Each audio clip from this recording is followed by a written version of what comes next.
Good evening, everyone. Welcome to the West Yorkshire Football Show and our usual Monday night roundup looking at the weekend's action, which tonight is primarily going to have a bit of a League One flavour to it with myself, Gareth Walker, and Stephen Downes alongside me. A little bit later on, hopefully, Jayson Boocker will be able to join us to talk Leeds United as well. First things first, how are we, gents? Are we well?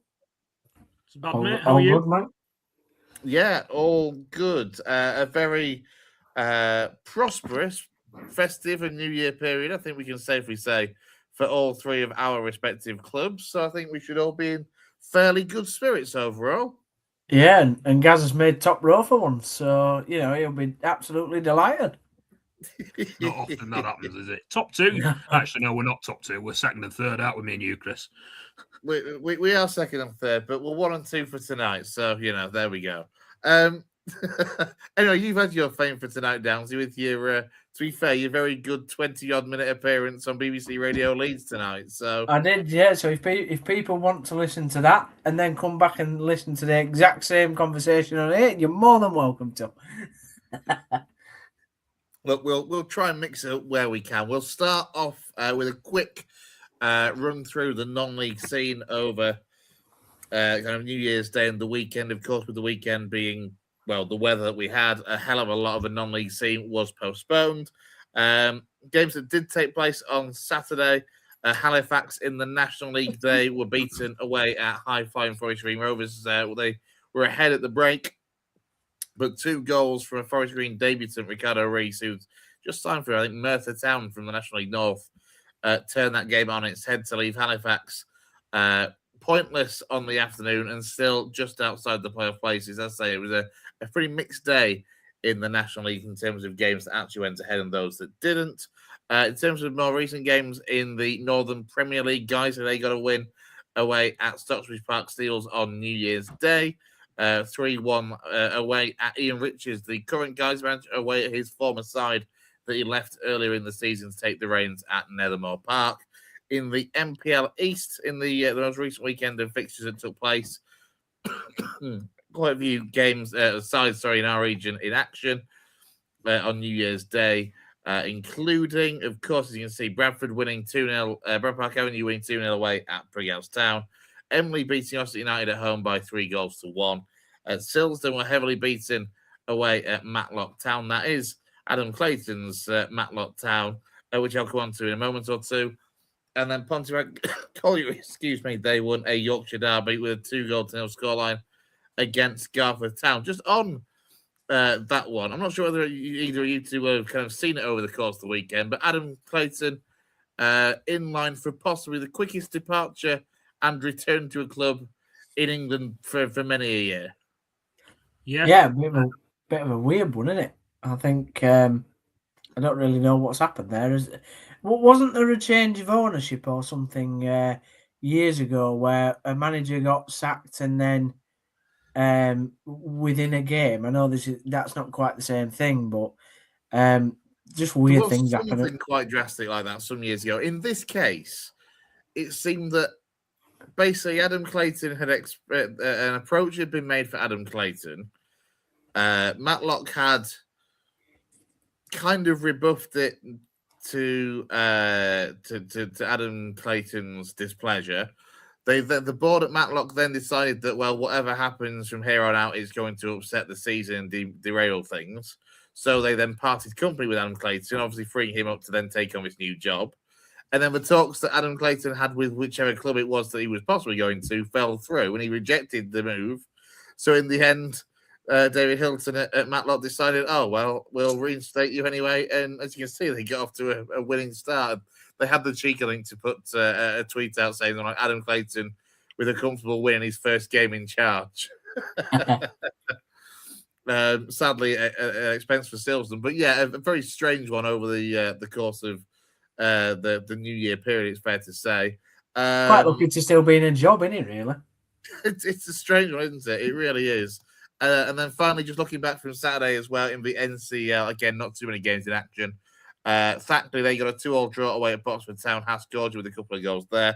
Albion Sports lost 2-1 away at Handsworth. Nathan Cartman still going strong, getting a consolation in that one. Route 1 Rovers, they won 3-0 against Harrogate Railway. Zach Khan on the score sheet, as well as a couple from Reece Thompson. And then Wakefield with a 3-0 win as well. Comfortable win for them over Athersley Recreation. So all positive results from our region with the exception of Albion on Saturday in the NCL. Right, let's turn our attention then to League One whilst we've got you all here. Where do we start? We'll start with the happier side of West Yorkshire, I guess, and the side that on Saturday went away from home and took all 3 points at the Seaside, Gaz. Nice little trip to Blackpool.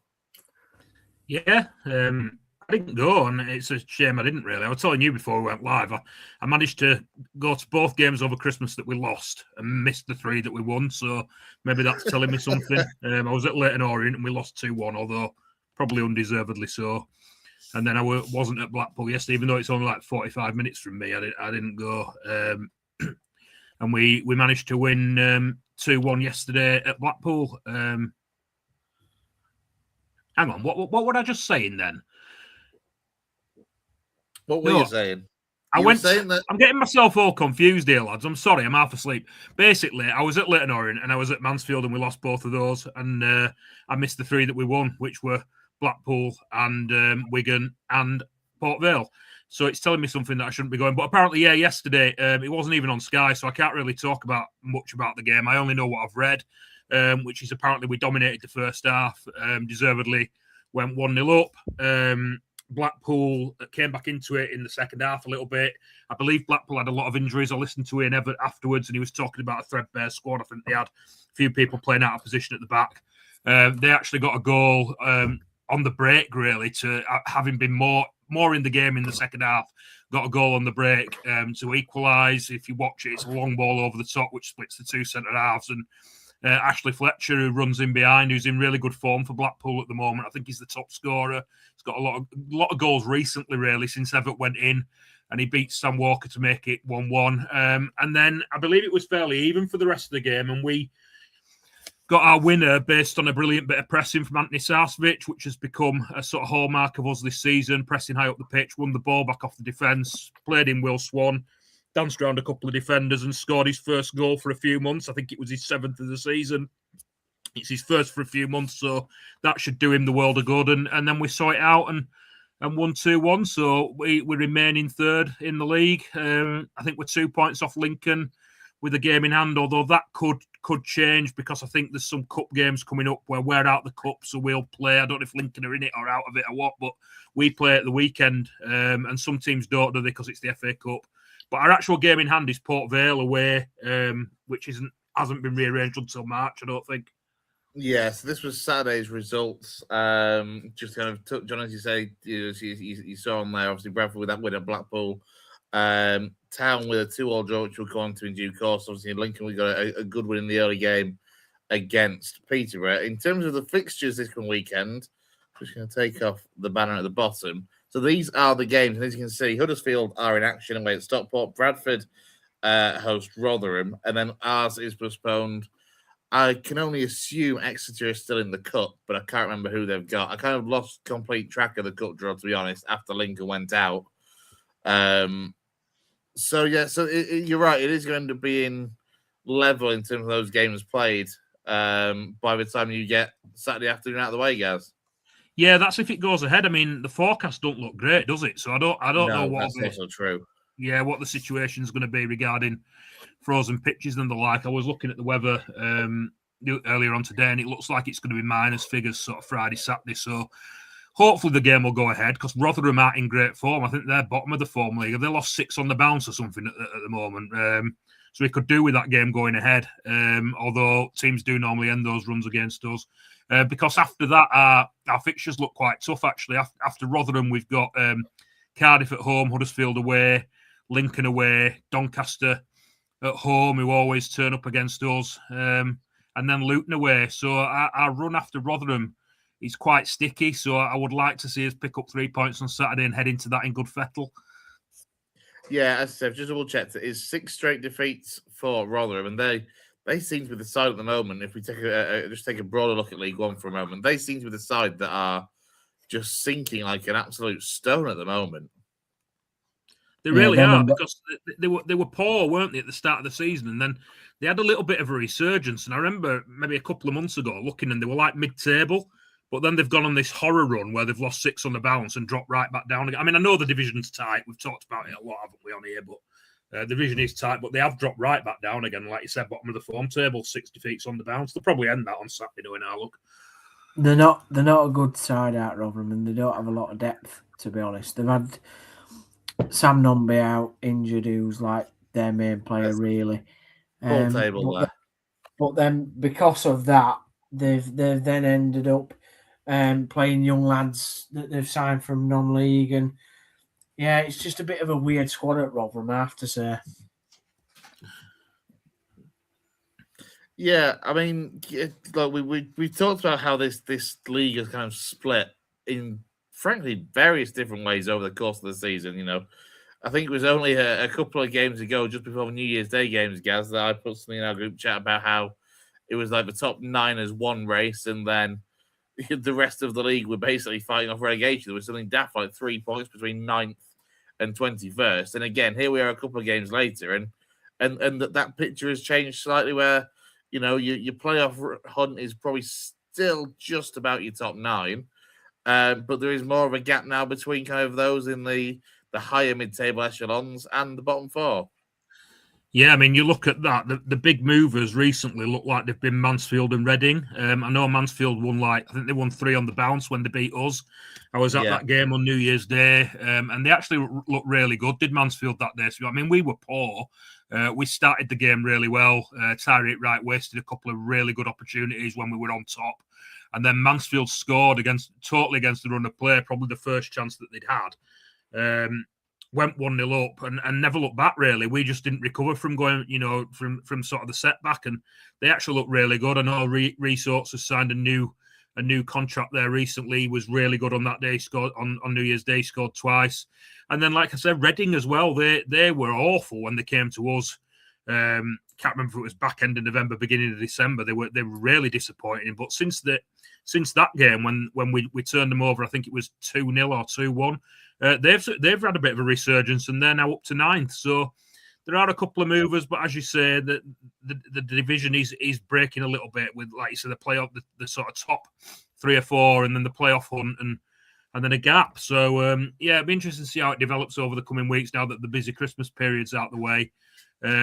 We managed to pick up a couple of really good wins against Wigan and Port Vale, when those sides were probably a bit of our kryptonite, really. What we've come from, what we've struggled against so far this season, teams that have come and been really, really physical. We've done better against teams that have wanted to play out from the back, and we've been able to press, as we've talked about. Port Vale and Wigan were both very, very physical. So to come out of those 2 games with 2 wins was a feather in our cap and good signs for the rest of the season. It's interesting you point out, Reading, because if I can find the right graphic, one moment. Yeah, that one from yesterday's games. You know, you look at that Reading 1, Stockport 0, and it's a huge result, and it was a late winner as well. But obviously, going back to the table towards the top end, it was a big game for Stockport to lose. And look at Stockport's form over the last 6 as well, both of you. I mean, Downsy, you look at Stockport, they were a side that we expected to certainly be challenging for the top 2. And their form has just been so inconsistent of late. Obviously, with Lincoln winning there at Boxing Day, then they picked up, I think, a win after that. And then, obviously, to then be beaten by Reading is just the nature of League One this season. Yeah, I think what's held Stockport back this season is the fact that their midfield has been so disruptive, with Lewis Bate being out for the majority of it. Oliver Norwood's had a bit of an injury. I can't remember if it's groin or hamstring over this last couple of months, and that's really hampered Stockport, because one of the main areas of their team is that central area where they can really dominate the opposition. So listen, they're still in and around it, much like Bolton, a lot like Town and Luton have crept up, haven't they, over the last couple of weeks, with Jack Wilshere coming under real pressure at Luton. But they've gone back up, and it just proves that you put a little bit of a run together in this league, and you can be up there or going the other way, as we've just spoke about Rotherham. I mean, Reading, they really slipped, hadn't they, to, I think, something like 16th, 17th, and now they're back up to 9th. So, the games are a bit weird in League One at the moment. I know Barnsley have got on 23, I think now. Stevenage on 22 there, so they've got 2 games in hand, 3 games on some clubs. Town have played more, Lincoln have played more. So it really does mean for an interesting period, really, in the league, because surely at some stage you would hope that the fixtures would sort of equal themselves out, wouldn't you? And that might be interesting to see where teams are then. But yeah, as just going back to Stockport, Liston Town have got them coming up on Saturday, as I'm sure we'll speak about, and I'm not looking forward to that fixture, if I'm being honest, because they're a good side in my opinion.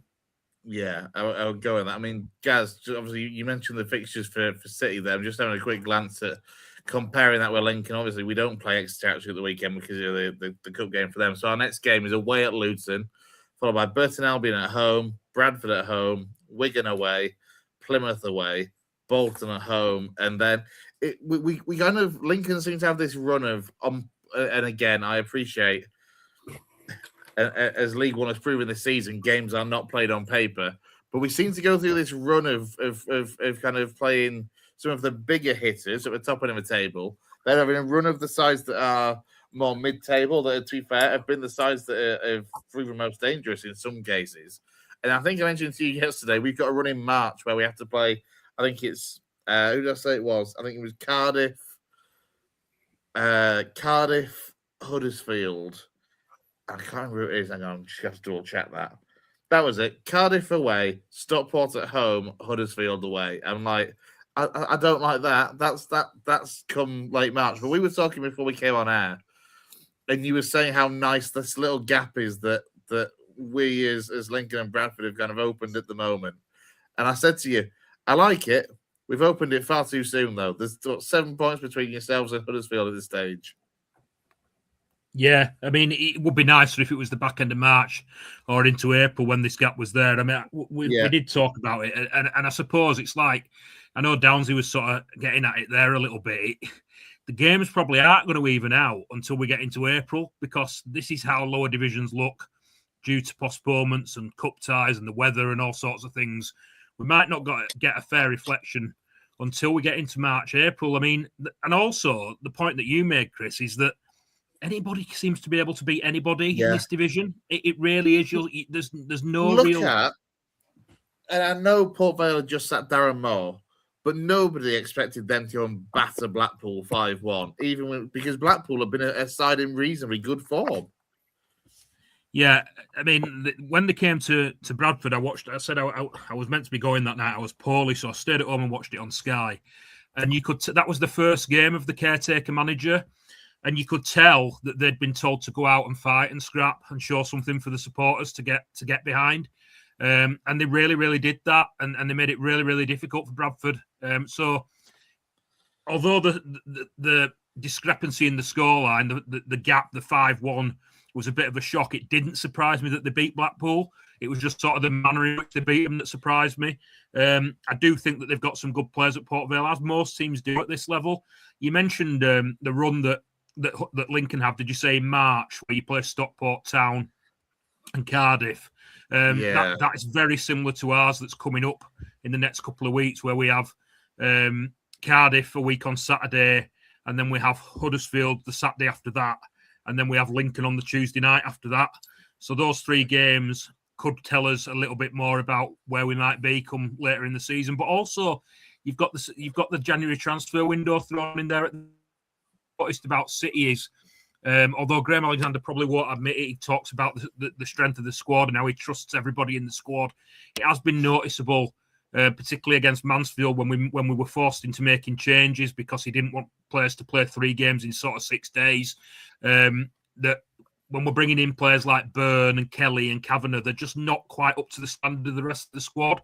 And obviously, on yesterday at Blackpool, we managed to go back to what you might call a stronger team, more of our first 11, and we're back on the winning trail again. So it'll be, I would imagine there's a few teams that are in a similar situation regarding that. And if they can strengthen those sort of fringe players, backup players, strengthen the squad in January, it could make it really, really, really, really interesting, especially considering how tight the division is. I think, certainly judging as well, Steve, from the conversation that you had on BBC Radio Leeds earlier on, that people will have heard, that certainly for all of our three sides, I think for a lot of the sides in League One, the top end, there's been a lot of strengthening going on, because you've got sides that are not quite where they expected to be that will want to strengthen to try and get where they want to be. You'll have sides like Lincoln and Bradford that are probably overachieving that will want to strengthen to try and maintain those sorts of positions. And then you're going to see sides in mid-table try and go for broke a little bit to try and make the playoffs. It could be League One and this January window could be absolutely chaotic. Yeah, it could be. It may well be. I mean, they were saying on Radio Leeds earlier that Ryan Sparks has gone across to Germany to talk with the owner of City, and that would be an interesting conversation from Ryan's point of view, because he'll be probably going, look, give us a few more pennies, and you never know, we might get you in the Championship. And I'm sure the owner's going, yeah, but I've already, according to what Gaza said over the season, he'll be saying, well, I've already given you a top 6 budget. So yeah, would. It's like, even I'm looking at Lincoln and thinking, like, we have to strengthen to maintain this. And I imagine, obviously, for Ryan Sparks, well gone over. What was it? The analogy that you used on Missy later? I think taking an empty sack with them and hoping to come back with a full sack of cash. Yeah, and I just think, teams like City and Lincoln need to sort of build on the good start that they've had, and obviously in the first half of the season. For Town, I don't know, we may touch on it, but I don't think there'll be a lot of business done. I think, there'll be a bit of wheeling and dealing. We spent a lot of money in the summer. I can see maybe a couple of players coming in, but really, Lee Grant has got the squad there to be doing what really, we should be doing. I think you have to give great credit to both Lincoln and Bradford for throwing really what are 2 stones into the pond and causing some ripples. I mean, you'll have to replace Leo Castledine when he gets recalled by Chelsea and sent out to a Championship club. Before we talk more on Town's transfers, Gaz, obviously one name that is already in the building is that of Louis Sibley. Obviously versatile, good experience for a man of his age, only 24, but he's been around the block, and he came through at Derby as one of those kids when they were really struggling, and when Wayne Rooney was trying to get what he could out of basically an academy side at Derby, and obviously hasn't had the game time this season, certainly at Oxford, and on the face of it, looks a really solid signing to take on loan for the second half of the season, League One. Yeah, I think you've nailed it, Chris. I mean, just based on what Downsy was saying there, and City fans are using the word opportunity at the moment, and I'm sure Lincoln are probably looking at it as the same. We're halfway through the season, and to be halfway through the season and have that buffer on 4th, 5th, and for those 2 teams in particular to have a chance of getting in that top 2, it's an opportunity that you perhaps need to have a little go for. You're ahead of the game going into the second half of the season. Are you going to be in this position again? Maybe not. With regards to Louis Sibley, yeah, spot on. Graham Alexander basically said he ticks all the boxes. He's versatile. He's experienced. He's young. He's got a promotion on his CV. He can score a goal. I think it was quite funny, actually, because there were a few tweets getting retweeted from when he first came on the scene at Derby, and I know they were saying it tongue in cheek and in jest, but they were likening him to Jude Bellingham because they were really struggling at the time, and it was like he's our Jude Bellingham, he can do for. And obviously it was tongue in cheek, it was just, but he did really well for Derby, and then he's gone to Oxford. It's not really worked out for him at Oxford. He had a loan spell at Rotherham, I believe. Rotherham fans speak very, very highly of him from the time he had there. I actually thought when we signed him that he was coming in as probably a direct replacement for Alex Patterson, because his main position does seem to be central midfield, and Alex Patterson's not made the squad for the last month or so. There's a rumour going around, I think, that stemmed from Paul Huntington, who's doing some scouting for Carlisle, that Patterson's got an agreement with Alexander that it's probably best that he moves on. So the natural conclusion was that Sibley would come in to replace Patterson, but I believe yesterday at Blackpool, he came on and played sort of on the left of a front three when he came on as a sub. So I think the versatility thing is a massive tick in the box. If he can play anywhere down the left and also in central midfield, it gives us another option. And it'll just be interesting to see who else we try and upgrade, should I say, as we progress in January, because like I said, that word is opportunity, and particularly for clubs like Lincoln and City, they've got to be looking at trying to take it. Absolutely. Let's turn our attention to Huddersfield for now. I'm sure we can come back to anything else that kind of regarding League One. So we'll turn to Huddersfield. Start with James's comment. I think he says his dad's cat, who knows a dog, that also knows the youth manager at Chelsea, saying that Leo Castledine is going nowhere. I mean, surely, though, the form that he's in, it's a tricky one, actually, because I'm sure Leo Castledine is probably in the happiest place of his life in terms of where he's at kind of games, getting game time, scoring goals and the like. But then at the same time, from a Chelsea perspective, you're just never quite sure what's around the corner with Chelsea, especially with the likes of Maressi going in. Who the hell saw Liam Rosenior rocking up at Chelsea and taking the Chelsea seniors job after leaving Hull, less than a year and a half ago, 2 years ago?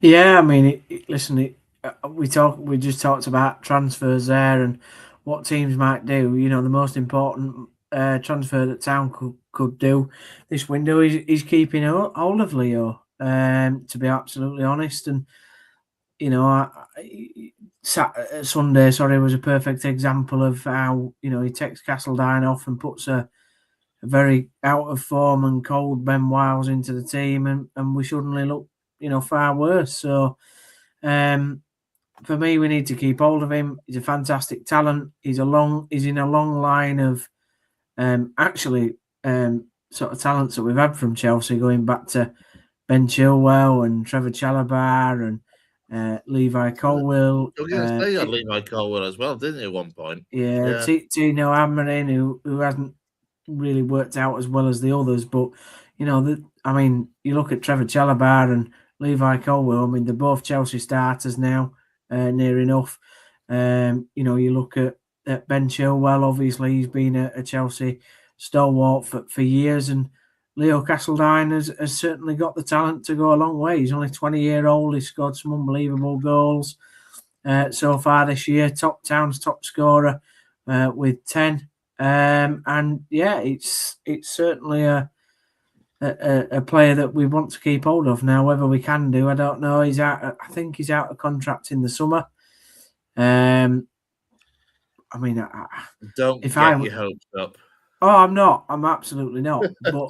But if Kevin Nagle, you know, if Kevin Nagle's ambitions are as high as what he wants them to be, I mean, go pay the $4 million that Chelsea want or whatever they want for him, you know. But that ain't going to happen. We know that. So yeah, let's just try and keep him on loan. Bloody hell, Gazza. Money bags over here, suggesting going and spending $4 million on a man, on one player. Good grief. Is that the same? Like $4 million coming from the same place the $3 million came from for Joe Taylor? The invaluable Joe Taylor as well. Yeah, what's happening with him, Downsy? What's going on with him?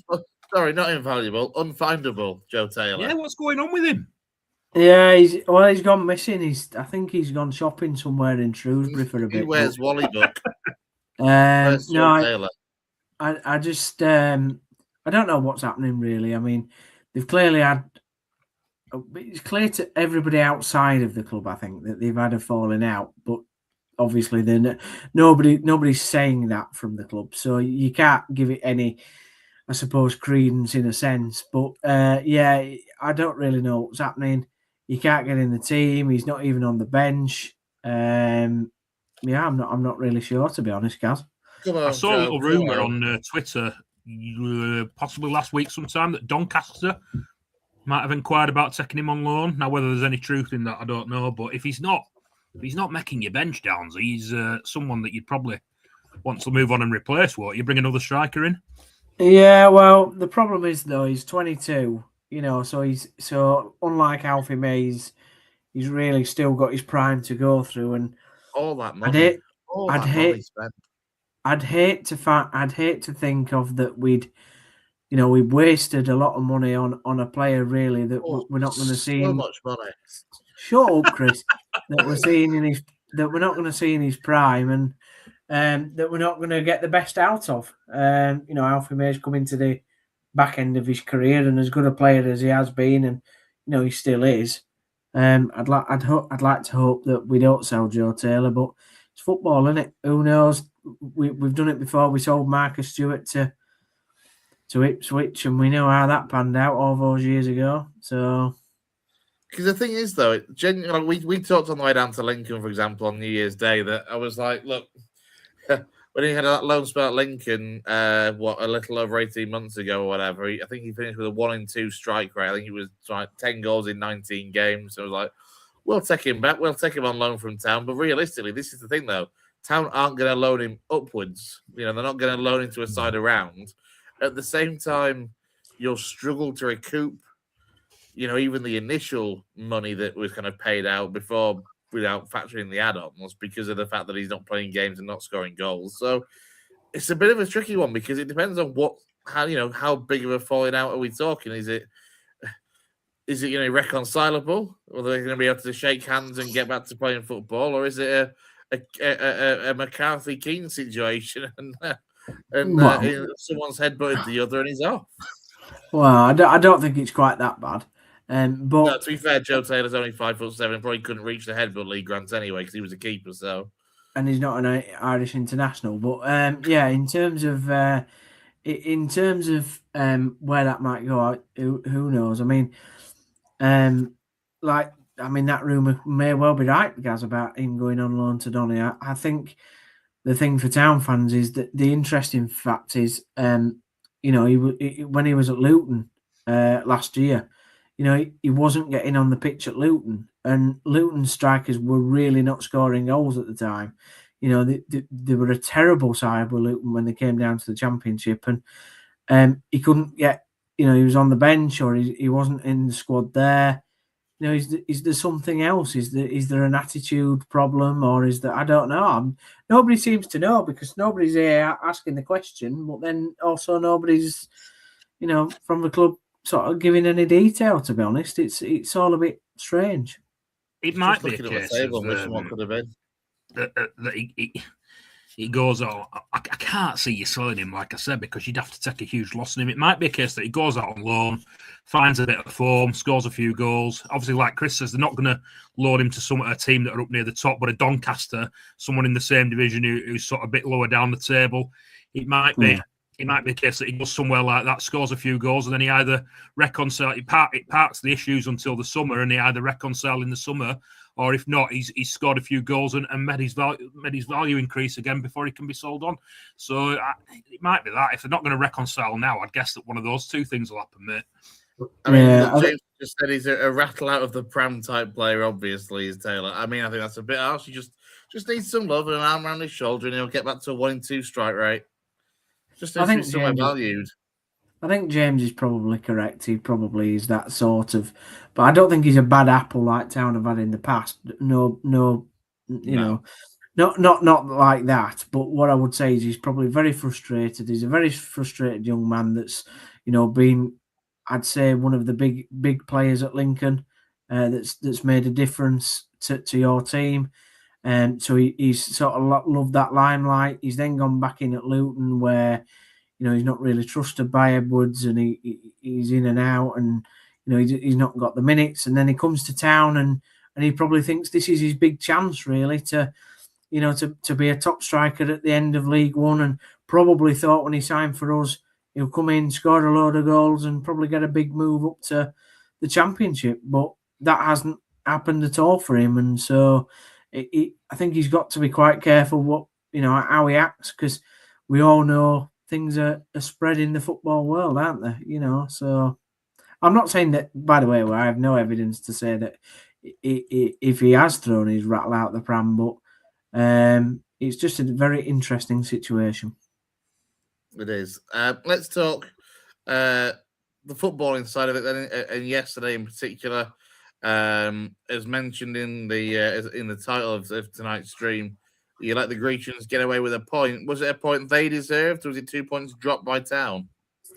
2 points dropped by Town, but also by the end of it, they deserved to have the draw. In a sense, they made enough chances. They should have won it actually, with Lee Nichols making an unbelievable save just before they equalised. So really, they could have won it. And I don't think anybody coming out the ground would have said that they not deserved it, but they did enough probably to win it as well. I mean, Town also had their chances. We didn't take them. Bojan hit the ball wide, and we had a couple of other opportunities. So either side could have won it. It was a very weird game, really. I thought Exeter would have sat back more than what they did, but they came out and tried to really play some decent football. And I think they smelt a bit of blood at half time when we didn't go 3-1 up. But because of that, they came out, pressed us. Lee Grant makes 5 changes in the second half, none of which work. And by the end, they deserved the equaliser. It's a great goal by Wareham in terms of the finish, but the actual defending is absolutely disgustingly abysmal. I rated Exeter when they came to Bradford, mate. I thought they looked a really good side. They surprised me a bit as well in how they came and played. Like you said, they were quite expansive, quite attacking, knocked it about quite nicely. And I was quietly impressed with them when they came to City. And I think we did well, really. We were maybe a bit fortunate. I think we won 1-0, but we were a little bit fortunate, really. Exeter could have easily got something out of that game and probably deserved to get something out of that game as well. So it doesn't surprise me what you're saying about them, mate. They at our place as well. They're one of the few sides they've seen to win it since Bank. Apparently, it was one of those where we battered them for 90 minutes and they scored, I think in the 94th minute for them to win 1-0. Yeah, they're a bit of a weird team. They keep taking, they took a scalp off Barnsley, didn't they? I think, haven't they beaten Stockport this year or Bolton? They've beaten somebody else up there anyway. And I think that, when we played them at home, away at St James's, they had we had 23 shots in the first half, and they looked rubbish. But they've had a real sort of turn in form. I don't think they'll go down, Exeter, because I think they're too good. I mean, the difference between them and Northampton, and they've been in quite similar form, is that Northampton didn't really press us like Exeter did. Exeter got on the front foot, won the ball, and managed to get the goals that they did. They don't concede many at all either. No, I've got to ask you both. Well, I was just going to say, a couple of the comments. Firstly, to Michael, says evening, lads, evening, Michael. Thanks for joining us. You can get your comments in as well. And I was going to bring up Downes' long-suffering other half with the comment of Huddersfield plays well for 20 minutes of a game, Stephen, mate. I love that she's calling you mate, by the way. Yeah, I know. And this is in relation. That is in relation to our lengthy discussions regarding the game on New Year's Day between Lincoln and Town. She has also reviewed the hot chocolate situation at Lincoln and puts Lincoln as being better than Huddersfield's, but not by much. Well, it does say other words, but you refuse to show that comment. So it's quite interesting that she's mentioned hot chocolate, because my missus came with me to Mansfield on New Year's Day, and she was talking about how the hot chocolate at football grounds isn't great, and she was waiting to get one from Costa on the way home. That's what we did. What we did.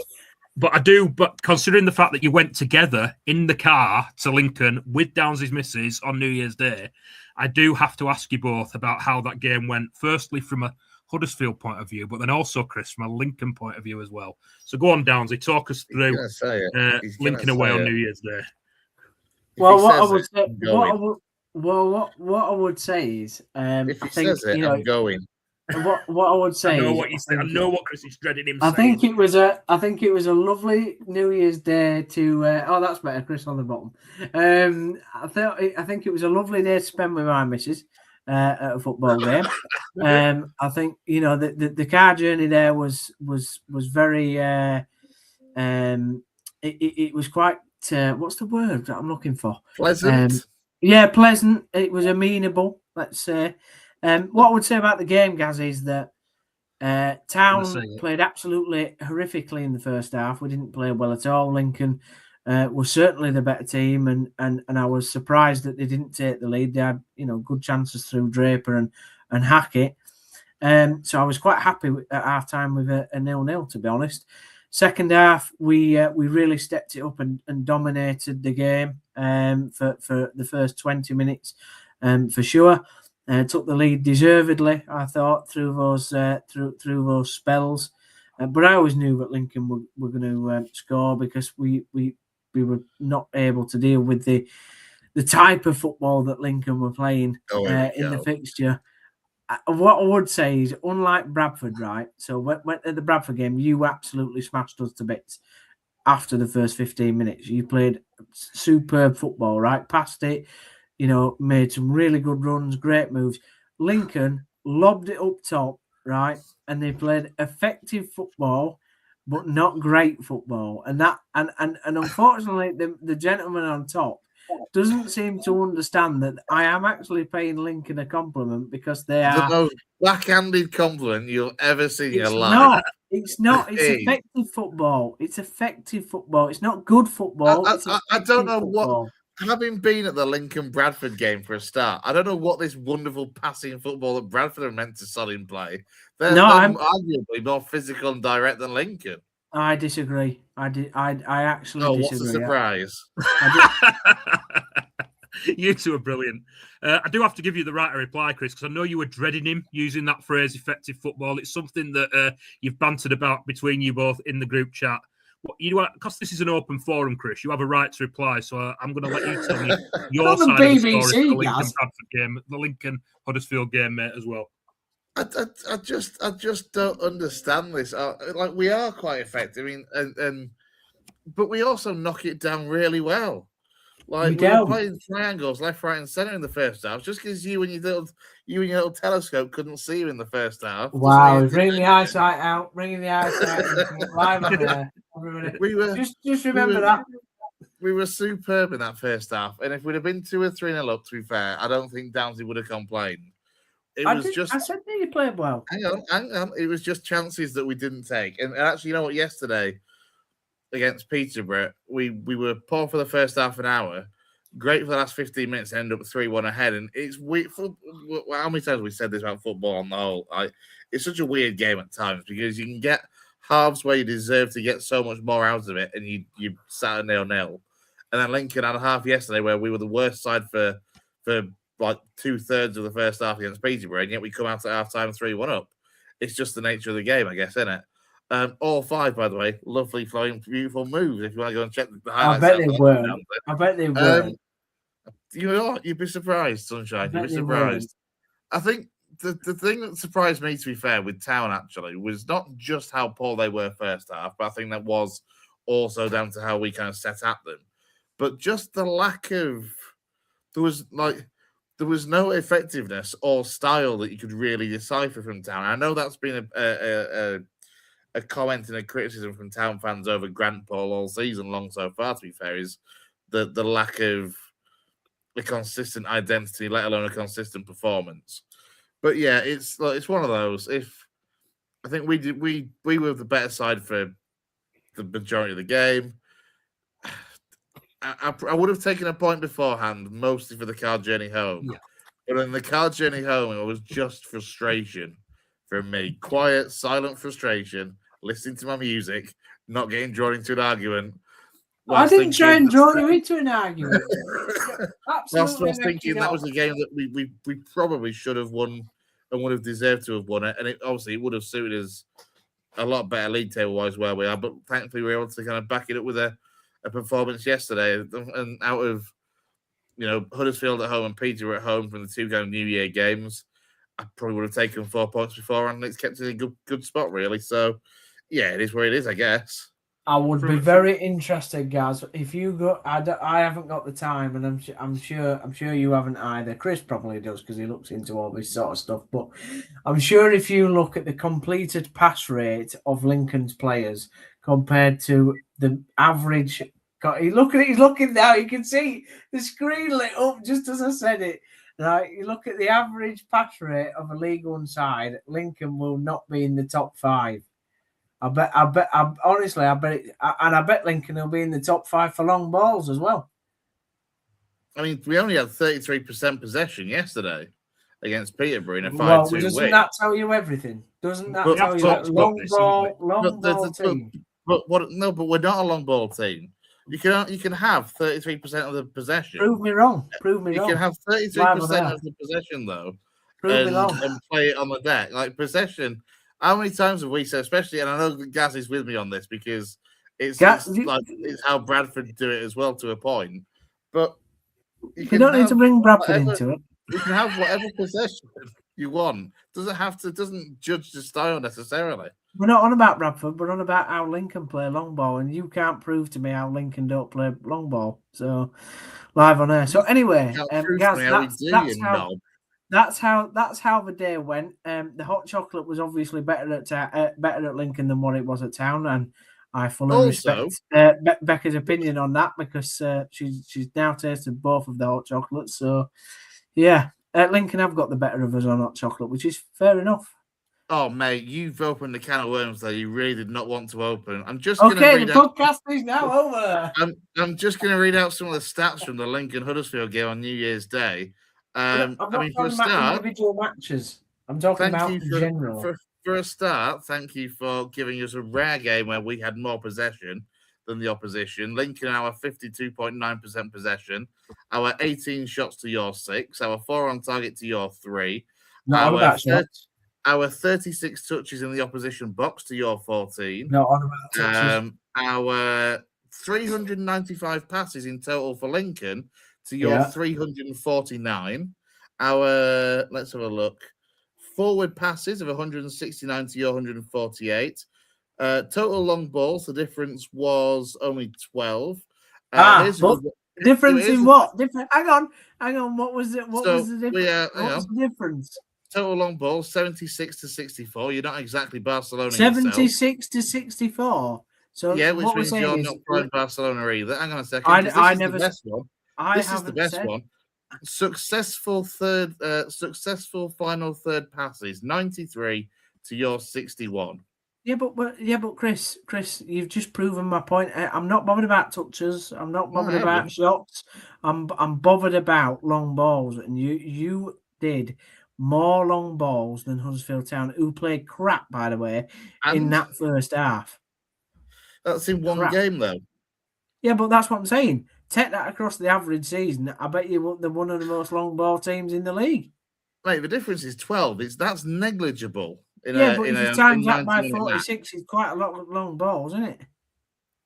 I mean, yeah, well, you could say that about the possession stats, but that's the complete anomaly because we don't I know Gaz is on my side here. We've both seen Lincoln Bradford. I'm sure he is. Gaz is saying, though, I think we'll draw a line there, boys, because as somebody pointed out in the group chat after the game, it was probably better for the rest of us on the West Yorkshire Football Show that game did end in a draw because it prevented one of you from killing the other. There would have never been a death.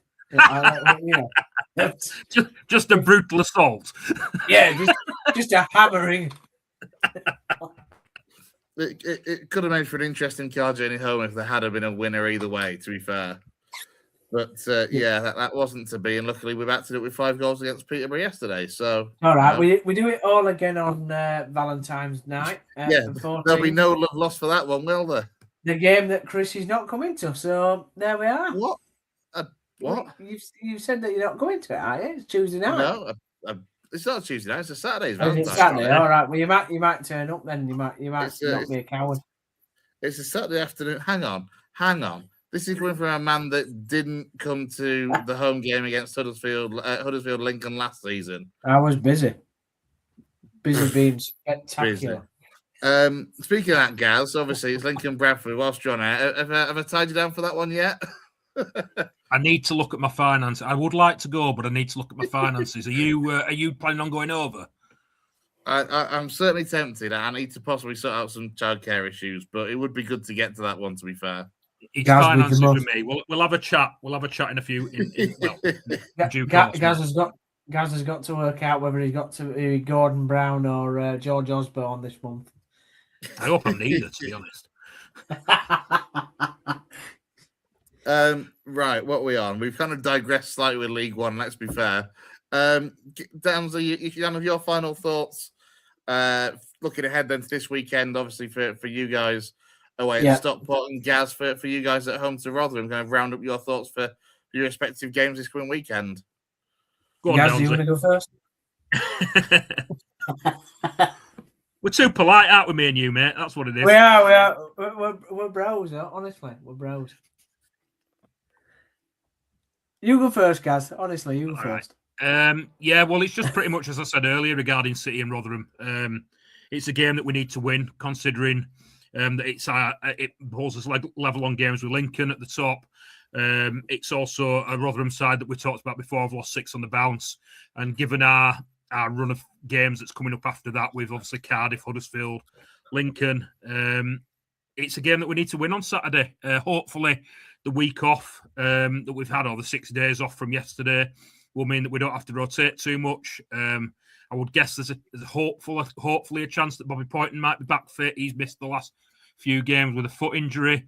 So yeah, it's they're not must wins, because as we've talked about, City are massively overachieving this season. We said that obviously Lincoln and City, the two sides that are punching above the weight really, but City probably more so than anybody. So it's not a must win by any stretch of the imagination. But given what games are coming up, it's one that we've got to look to win if we want to stay up there with a shout for the top 2 and cement our place in the playoffs. Yeah, as in terms of town, it's trip to Stockport. We didn't do too well there last season. You know that they won't be sort of very impressed with the loss to Reading. I can see it being a very hard game from a town perspective. And I would say I know that Gaz never gives predictions, but I'll go for a town to lose. 2-1. I mean, to be fair, I'm hoping for a draw, I think, between Stockport and Huddersfield. That would be the best case, because with you both be on 39 points, it'll just keep you that little bit further away. And as for City, sorry, Gaz, I'd give Rotherham a point. I think that would be all right, because that would keep you that'd be a point behind us with the same amount of games played. Yeah, draws all around. We're sandwiched in between Lincoln and Town at the moment, so you're probably both hoping that City lose, which I totally understand, because obviously we're all up there, aren't we? We're all in with a shout. What I would say is it just proves that Chris has got 2 more clubs added to his list in Stockport and Rotherham that he supports this weekend. Like you and the rest of your 19 teams in the Premier League for whoever Leeds are playing. Woo! Speaking of Leeds, we'll quickly kind of round up with a brief word on them, really. Don't think Jay's making it on, sadly. But I'm sure he and Brownie will be doing some more content this week. And, of course, they were on yesterday as well with a post-match review for their game against Manchester United, a 1-1 draw at Elland Road. And I guess it's kind of been sidetracked a little bit, the fact that actually on the face of it, that's a really good point and a good performance from Leeds to take a point out of the derby against Man United. It's kind of all been overshadowed really by what Amorim had said before the game and subsequently what's happened today with Amorim's departure. Gaz, I'll start with you a little bit on kind of the point for Leeds in that game, and then obviously everything that's kind of happened since. Yeah, I mean, I didn't watch the Leeds against Man United game, but prior to the game, I actually thought it was a game that Leeds could win. Leeds are really good at home. They're in good form at the moment. Calvert-Lewin's scoring regularly. I watched them in the previous game against Liverpool, and they defended really, really well that day, to be fair to them. Liverpool hardly had a sniff. They didn't do a lot going forward, but I expected them to marry up that sort of defensive performance with the attacking side of the game, which obviously they often do at Elland Road. And I thought it was a game they could win, especially when they went 1-0 up. I thought they'd go on and win the game. So I think the fact that United equalised pretty much straight afterwards was a blow for them. When you talk about Amorim, we talked about it in the group chat today, and I think me and you agreed, Chris. I don't know what Downsy thinks, but I think Amorim was doing an all right job there with regards to performances on the field. What are they, 5th, 6th in the league? That squad isn't any better than 5th, 6th in the league. I think that obviously the thing that's probably done for him is the off-field relationships with Jason Wilcox and whoever else is involved there. But yeah, I think that they need an overhaul in the squad. They've needed that for a while, and I thought they were there for the taking against Leeds, and the fact that they got a draw, it's a bit of a harsh sacking based on how they're doing in the league, to be honest. But like I say, I believe it's come from a falling out with Wilcox. Yeah, it certainly seems that way. Down to your take on the situation? Yeah, I watched a little bit of the game before heading off to the Aku, and I thought Leeds were performed really well, to be honest. They really stood up to Man United. Now, I agree with Gaz. I thought that they could win, particularly with the game being at Ellen Road. Man United aren't any great shakes. The squad's all over the place, and there's always massive pressure, or there was massive pressure on Amorim to get results. So I thought it was a game that Leeds would have a good chance of getting a result out of. And from what I saw, they really stood up to them. I think, like I said, they'd be disappointed that the goal came straight after the fact that they'd scored. But that normally happens in football, doesn't it? You always concede. You're always more likely to concede, just after scoring. So, a point to good result, though, isn't it, for Leeds United in terms of, helping them stay up. Obviously, results around them again went for them with West Ham collapsing at Wolves, and, Fulham, I think, lost, and the Bournemouth obviously lost as well. So there were teams around them that weren't doing so well, Forest as well. So, as in terms of Amorim, I think, listen, Man United brought in a coach to play a certain way. They wanted him to play 3-4-3. They had a set style. That he's a very much a set style coach that keeps to his principles. They made him manager, so they didn't just make him a head coach. They made him a manager. I think this is the problem, though, because this is what seems to have been the fallout, certainly for Wilcox and what's the other fella called? Berardi, is it? Yeah, Berardi, whatever. Is that he was too stubborn, because obviously Amorim was consistent with his 3-4-3, and apparently this was too negative for what Wilcox and Berardi wanted. Yeah, but the fact of the matter is that you bring a coach in, and they were saying for ages before Amorim turned up, they wanted a coach with a set style that would bring a more of whatever the Man United way is back to the club. And he obviously kind of a younger head coach as well compared to what they've had previously. And obviously what they've said to him is throughout the season, we'll back you to some extent because of Sesko and a couple of other players that they've brought in, but they haven't really backed him in terms of the actual players that he needs to play in that system. And then because of the results and how things have gone, they've clearly changed their mind. And he said, in the meeting, like Gaz have said, they've probably had a falling out, and Amorim's gone, well, hang on, you brought me in to play a certain way. I'm not going to change the way I play and my principles. But again, you haven't really backed me to succeed in the style that you clearly wanted at the start of the season. So it's either you're going to have to back me in January, or you might as well get rid of me. And they've decided to get rid. But once again, at Man United, much like at some other clubs, player power has made a difference. I bet you anything now, because they've put Darren Fletcher in charge, you'll see the players really come to the fore now and perform like they haven't been doing for the last couple of weeks. Man United will go on a bit of a resurgence again, and then they'll be in the exact same position as what they were this time, this time next year. I can see Gareth Southgate going in there. He seems to be a man that Sir Jim Radcliffe likes. Well, but I don't see the good times, the real good times, coming back to Man United anytime soon. If I'm absolutely honest, there's more problems there than just a manager.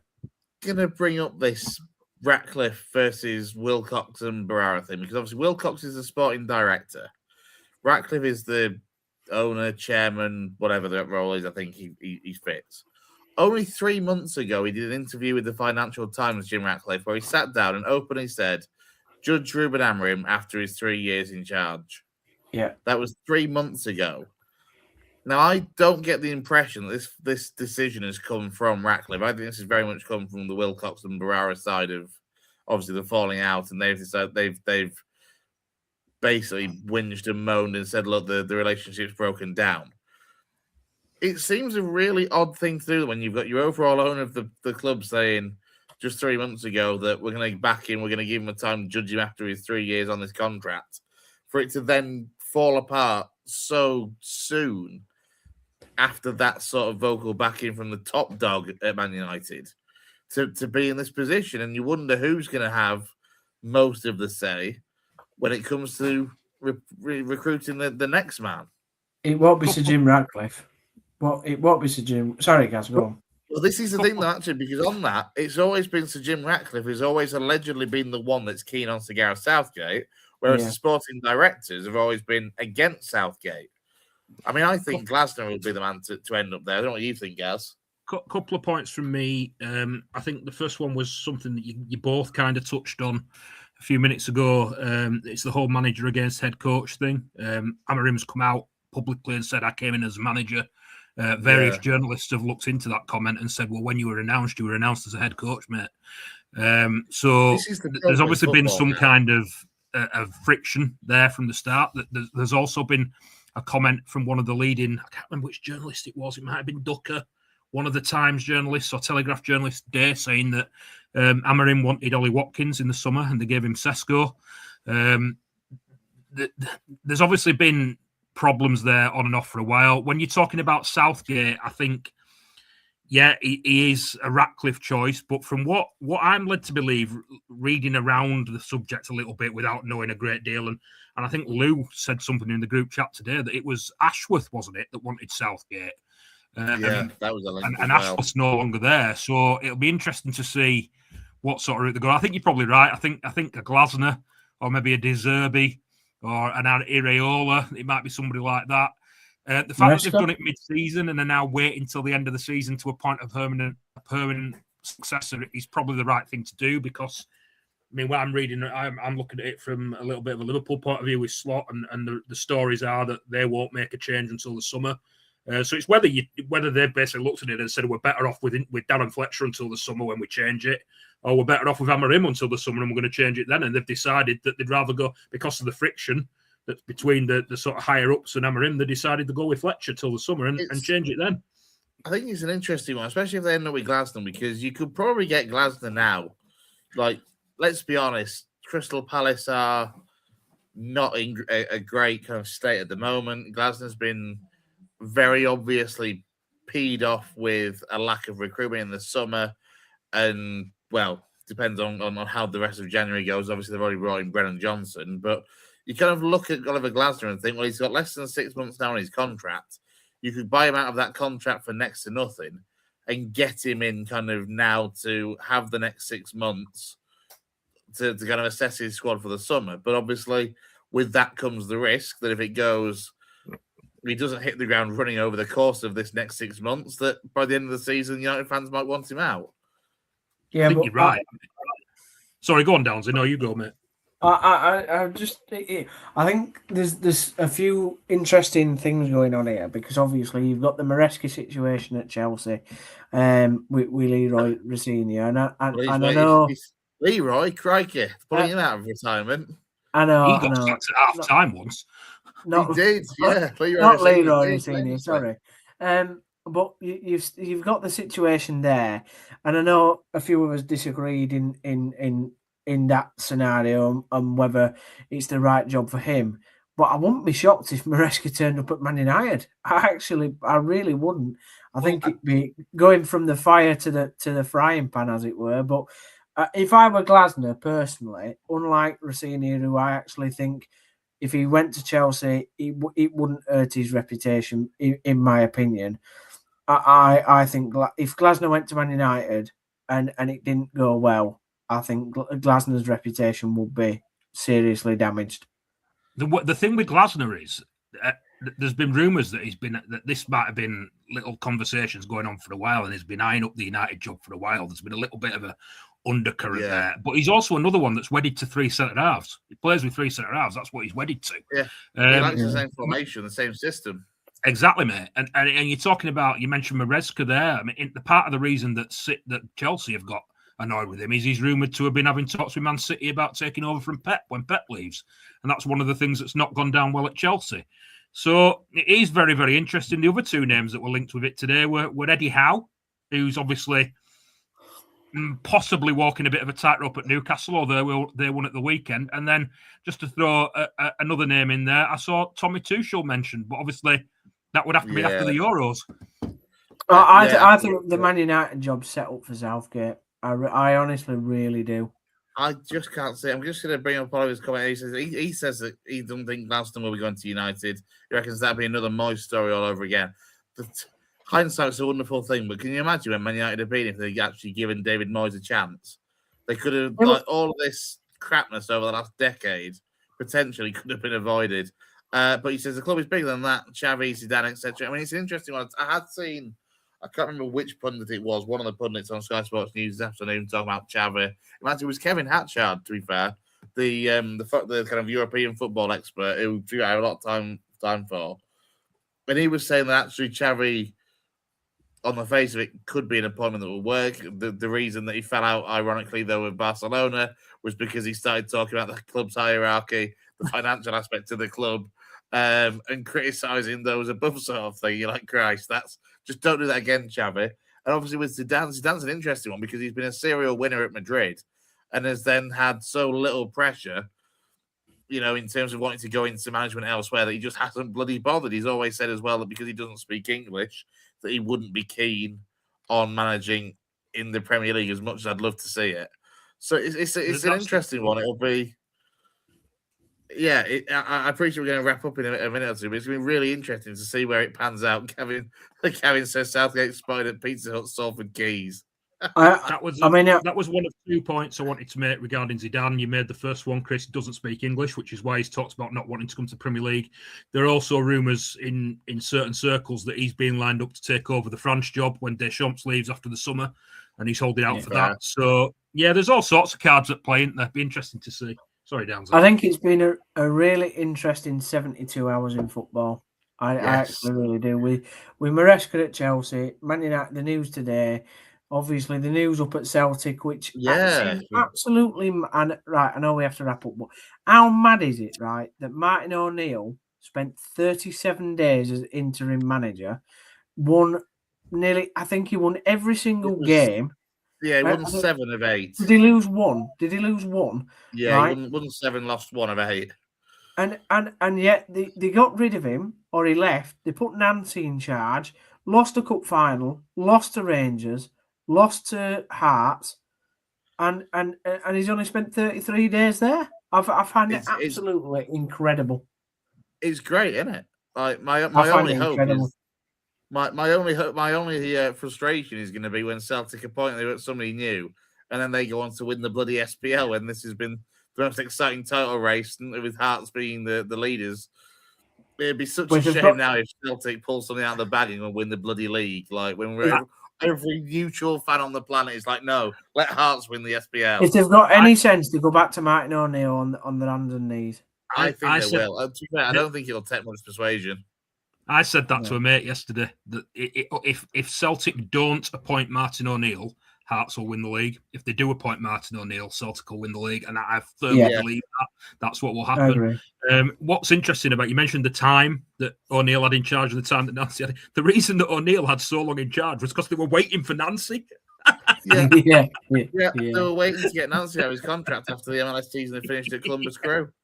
So they were waiting all that time to get the man that they wanted. Also, and I'm just talk amongst yourselves for a second, because I'd seen that obviously with Wilfred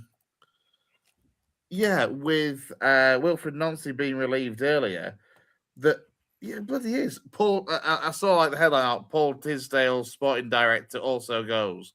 And I'm thinking that can't be the smartly dressed former Exeter City manager Paul Tisdale. It really is. Yeah, I was like, how the feck has he ended up with a head of October 2024, he was appointed head of football operations at Celtic after managing unsuccessfully, largely, at Colchester, Bristol Rovers and MK Dons. He was brilliant at Exeter, don't get me wrong. How the freaking hell did he end up with a head of sporting role at Celtic? Madness. I know he's a very suave man who always looks the part, but Jesus Christ. It's that thing, isn't it? Don't dress as a League Two manager. What is it? Dress for the job that you want, not the job you've got. After Town appointed a Scottish scaffolder to be manager, that no surprises me in football these days, I'll be absolutely honest. Well, let's end on that note before we bring up some PTSD for Downser.